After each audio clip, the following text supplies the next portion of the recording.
হে everyone, আমি বর্ষা। তো আজকের ভিডিওটা কিন্তু এই যে আমি পার্ক থেকে কিন্তু বেরিয়ে যাচ্ছি, কারণ আগের ভিডিওটা অনেকটাই বড় হওয়ার কারণে তার জন্য আমি ভাবলাম একটু শর্ট করে ছাড়ি।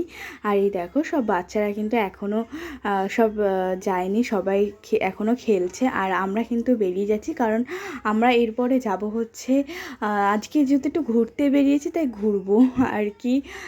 এখন যাব হচ্ছে একটু স্টেশনে।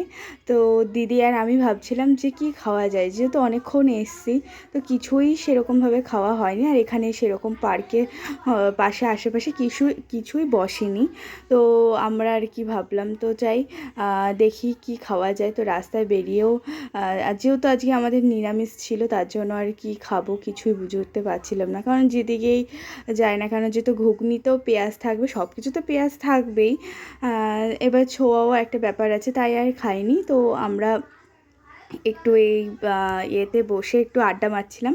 তো বেশ স্টেশনে কিন্তু বসে থেকে বেশ ভালোই লাগে, কারণ ট্রেন দেখতে আমার কিন্তু বেশ ভালো লাগে। আর এই রকম ভাবে দুজন দিদি তো ছবি তুলতে ব্যস্ত। আর তারপরে আর কি এই যে আইসক্রিম খেয়ে নিলাম। তো আইসক্রিম কিন্তু দিদি খাইয়েছে। তো আমরা দুজন খাওয়ার পরে এই যে বাড়ি চলে আসছে। আর বাড়িতে এসে ভাবলাম যে চাউমিন রান্না করা যাক। তো এই দেখো, যেটা বলবো সেটা তো করতেই হবে। আর এসেই শুরু করে দিয়েছি। তো দিদি আলুগুলো কেটে দিয়েছে। আর এই দেখো, আজকের চাউমিনটা এটাই বানাবো যেটা আমরা আগে স্কুলে নিয়ে যেতাম, একদম পেঁয়াজ ছাড়া, শুধু আলু দিয়ে আর হলুদ দিয়ে।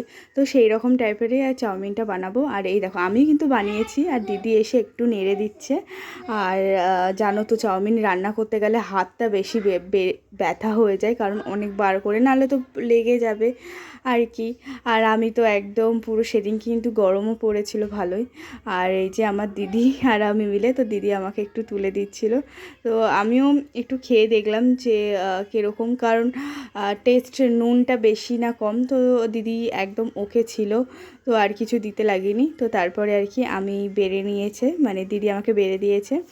আর আমার ভিডিও যদি তোমাদের ভালো লেগে থাকে তাহলে লাইক আর সাবস্ক্রাইব করো। আর এই দেখো আমাদের তোজো। তো সবাইকে টাটা।